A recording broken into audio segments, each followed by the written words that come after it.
Subscribe now and press the bell icon. Never miss an update. नमस्कार, समाचारों के साथ मैं रजनी आप सभी का बहुत बहुत स्वागत करती हूं। मध्य प्रदेश सरकार के बड़े ऐलान। कैबिनेट बैठक में हुए 19 फरवरी को महत्वपूर्ण निर्णय और फैसले। आपको संपूर्ण जानकारी विस्तारित तौर पर बताई जाएगी, हमारे साथ बने रहिएगा।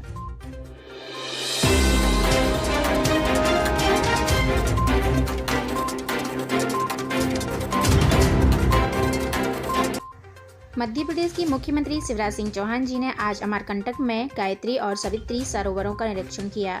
श्री शिवराज सिंह चौहान जी ने नर्मदा नदी के सौंदर्यीकरण के कार्यों की प्रगति की जानकारी ली और सभी सरोवरों को अतिक्रमण मुक्त कराने के निर्देश भी दिए। उन्होंने कहा कि नर्मदा नदी के उद्गम स्थल स्वच्छ और सुंदर रहें। साथ ही मुख्यमंत्री शिवराज सिंह चौहान जी ने मुख्यमंत्री ग्रामीण पथ विक्रेता योजना अंतर्गत ऋण वितरण कार्यक्रम की शुरुआत कर कन्या पूजन भी किया। और मुख्यमंत्री शिवराज सिंह चौहान जी ने मध्य प्रदेश को स्वरोजगार की राह पर चलने के लिए आत्मनिर्भर बनने को भी कहा। और वहीं ग्रामीण क्षेत्र के लघु व्यवसायियों को स्वरोजगार के लिए प्रोत्साहन राशि भी मध्य प्रदेश सरकार की तरफ से दी गई है। सीएम शिवराज सिंह चौहान जी ने आज प्रदेश के 40,000 ग्रामीण पथ विक्रेताओं को 10,000 के ब्याज मुक्त ऋण की सौगात दी है। साथ ही मुख्यमंत्री शिवराज सिंह चौहान जी ने सीधी बस दुर्घटना के संबंध में भी निवास स्थान पर उच्च स्तरीय बैठक की समीक्षा की। उन्होंने निर्देश दिए कि दोषियों को किसी भी स्थिति में नहीं छोड़ा जाए, जो गलती करेगा वह दंड पाएगा। श्री शिवराज सिंह चौहान जी ने कहा कि सड़क की मरम्मत तथा क्रेन की व्यवस्था तत्काल प्रभाव से की जाए। साथ ही मुख्यमंत्री शिवराज सिंह चौहान जी ने कहा कि वैकल्पिक मार्ग विकसित करने के लिए जल्द से जल्द कार्य योजना बनाकर क्रियान्वयन आरम्भ किया जाए। संपूर्ण प्रदेश में बसों की फिटनेस और ओवरलोडिंग के संबंध में अभियान शुरू किया जाएगा। इसके साथ ही मुख्यमंत्री शिवराज सिंह चौहान जी ने माई की बगिया मंदिर प्रांगण का भी निरीक्षण किया और सुविधाओं को व्यवस्थाओं को लेकर जानकारी ली। शिवराज सिंह चौहान जी ने इस अवसर पर नर्मदा परिक्रमा करने वाले यात्रियों से चर्चा कर उनकी गुस्सलमेल पूछी और नर्मदा पराकर्मियों ने श्री चौहान जी को नर्मदा उत्सव की शुभकामनाएं भी दी।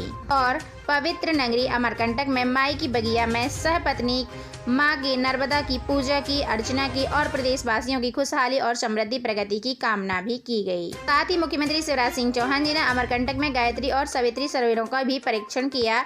शिवराज सिंह चौहान जी ने नर्मदा नदी के सौंदर्यीकरण के कार्यों के प्रगति की जानकारी ली। सरोवरों को अतिक्रमण मुक्त कराने के निर्देश भी दिए।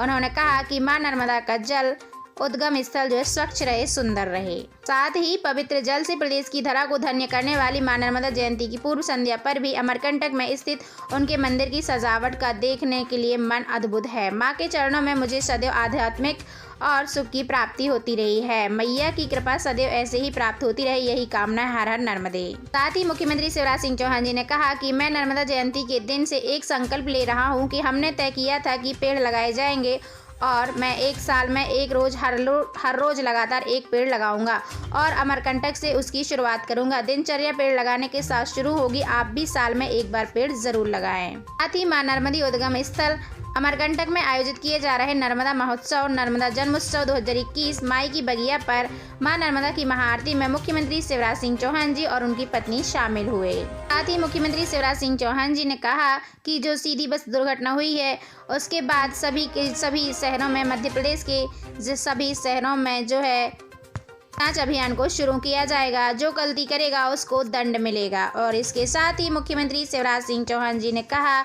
कि हम तत्काल सड़क की मरम्मत कार्य का भी प्रभाव से जल्दी ही हम इसका कार्य प्रारंभ करने वाले हैं और वैकल्पिक मार्ग विकसित करने के लिए जल्द से जल्द कार्य योजना बनाकर क्रियान्वयन आरंभ हो सकेगा। संपूर्ण प्रदेश में बसों की फिटनेस और ओवरलोडिंग के संबंध में अभियान भी चलाया जाएगा।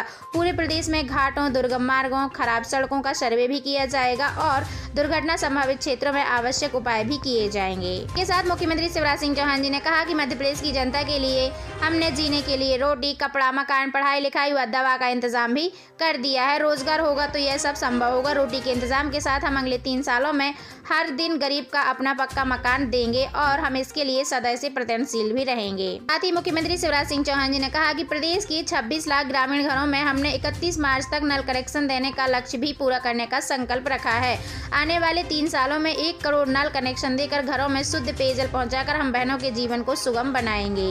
और साथ ही प्रधानमंत्री नरेंद्र मोदी जी ने शहरी पथ विक्रेता विक्रेता योजना को प्रारंभ किया है, तो उनकी प्रेरणा से हमने मुख्यमंत्री ग्रामीण पथ विक्रेता योजना भी बनाई है और हमें खुशी है यह कहते हुए कि 1,10,000 ग्रामीण भाई बहनों को 10-10 हज़ार रुपए की राशि मिल गई है, जिससे उनका काम धंधा चलना शुरू हो गया है। साथ ही मुख्यमंत्री शिवराज सिंह चौहान जी ने कहा कि हमारे गांव के भाई बहनों के काम कंधे के लिए रास्ता निकालें और जीवन को सुगम बनाएं, इसलिए हमने ग्रामीण पथ विक्रेता ऋण योजना बनाई है। भोपाल में आयोजित कार्यक्रम में मुख्यमंत्री ग्रामीण पथ विक्रेता योजना के अंतर्गत 40,000 हितग्राहियों को सिंगल क्लिक से मुख्यमंत्री शिवराज सिंह चौहान जी ने ऋण वितरण किया और इस योजना में स्ट्रीट वेंडर्स को 10 हज़ार रुपए प्रदान किए जाते हैं और ब्याज भी सरकार ही भरती है। इस योजना से गरीब भी एक सम्मान के जिंदगी जीवन व्यतीत कर सकेगा, इसलिए हम सदैव से ही प्रयत्नशील रहें ताकि हमारा मध्य प्रदेश आत्मनिर्भर मध्य प्रदेश बन सके।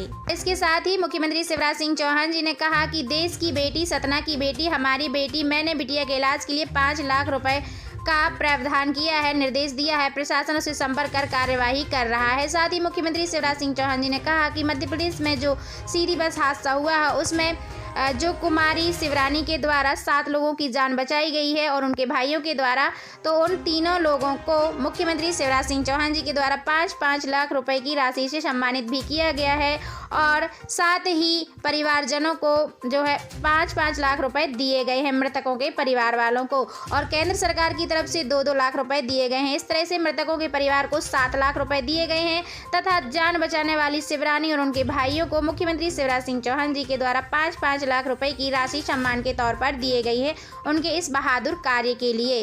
और साथ ही दोस्तों, ऐसी तमाम बड़ी खबरों को पाने के लिए, मध्य प्रदेश से जुड़ी हुई हर एक जानकारी अपने तक पाने के लिए आप हमारे इस चैनल पर विजिट करें और चैनल को सब्सक्राइब करें। समाचारों के साथ मैं रजनी आप सभी से अलविदा लेती हूँ। Thank you so much.